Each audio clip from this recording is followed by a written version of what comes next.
It means an awful lot to tell our story because our boys would not be here today without the Royal, without maternal fetal medicine, without the NICU. It's that simple. It's that scary, but that simple. After sort of the IVF journey, scans always come with a bit of anxiety, and I was just so desperate to hear that little heartbeat. And to find out at that scan that there was not just one heartbeat, there were two, was wild. The shock of a lifetime in the very best possible way. The early stages of pregnancy were quite normal. There was certainly fatigue, a little bit of morning sickness. It really wasn't until closer to the 24-week mark that things took a big turn. I went in for the 24-week scan, and the results of that scan indicated that Archie, our youngest twin, wasn't growing as he should be. So our fabulous obstetrician, Dr. Siobhan Lee, referred us immediately up to maternal fetal medicine at the Royal, and that began a few weeks of a lot of time spent in that department, including sort of every second day or daily scans and heart rate monitoring of the twins. There were a couple of key things the team was looking at each time. Predominantly that was looking at the blood flow and the different patterns of blood flow that the babies were getting from each of their placentas.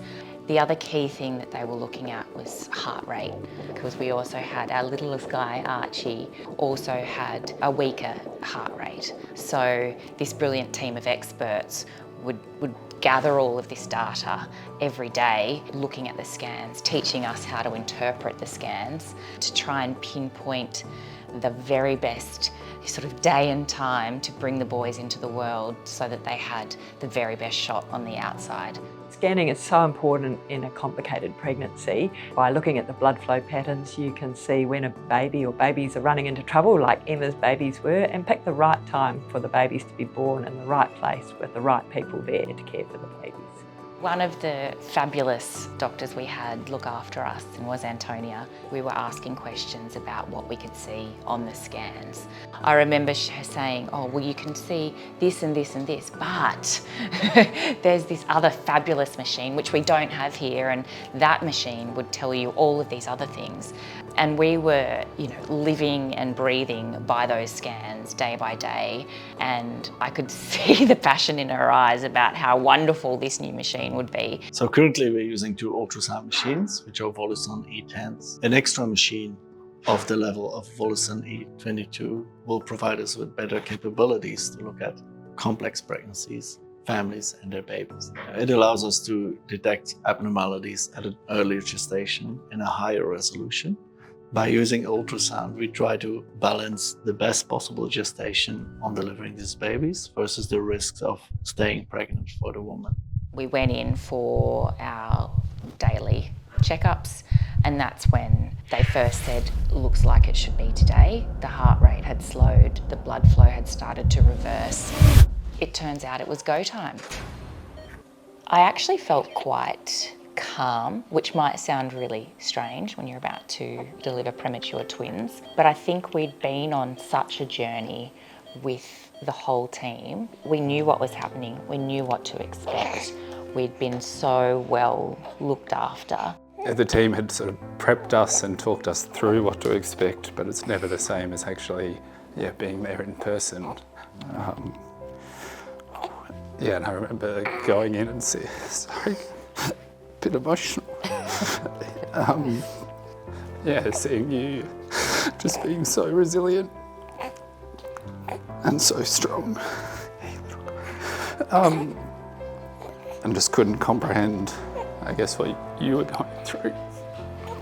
It was every emotion all at once. Absolutely ecstatic, because I've just had 2 beautiful bubbas that we had longed for so long. The first time I saw them, I think it really dawned on me how fragile and how tiny they are. And I remember thinking, that's not what babies should look like when they're born. And I was utterly terrified, but utterly overjoyed in the same breath. So it was all the emotions all at once. One of the main things I remember is actually Archie coming out still in his sack entirely, and so everyone holding him, staring at him. Obviously we realised later that this is, you know, quite amazing for him to come out still in the sack, still so relaxed. Yeah, so they gave him a minute or two before they clamped the cord, and I think just that whole experience itself was incredible. So my first visit to the NICU was not too long after I'd finished up in surgery. They wheeled me in on the bed. I was in that sort of beautiful new mum haze, and I could see my tiny little baby boys, and to me they looked absolutely perfect, and I was just staring and staring. Everyone warned us, NICU's a roller coaster. Some days you're on cloud 9. You go in, you have kangaroo care and time with your babies, and they're kicking goals, and they're, you know, graduating from CPAP to high flow, and you can go in 12 hours later and you're on one of the downward, you know, bits of the roller coaster. The scariest day for me was very early on, about a week in. Archie had to have surgery. What they suspected was some form of a blockage in his bowel, but sitting in that room hearing about what surgery would involve on a 700-gram baby is harrowing. That was a scary day. Particularly Archie had his fair share of hurdles to get over the surgery, and then not long after that had suspected neck, so he sort of went backwards again for a little while, needed lots of extra breathing support, so it was definitely, as Emma said, a roller coaster. Your donations have helped to provide highly specialised equipment that have helped to give us, our babies, the best possible chance, best start at life. For some of our babies that are born extremely preterm, at very low birth weights, this can mean a prolonged stay in hospital for the baby and for the whole family. You know, after 125 days in the NICU, to be bundling out 2 babies in the car and driving home was pretty amazing. We were discharged on the Hospital in the Home program because the boys still had a little ways to go.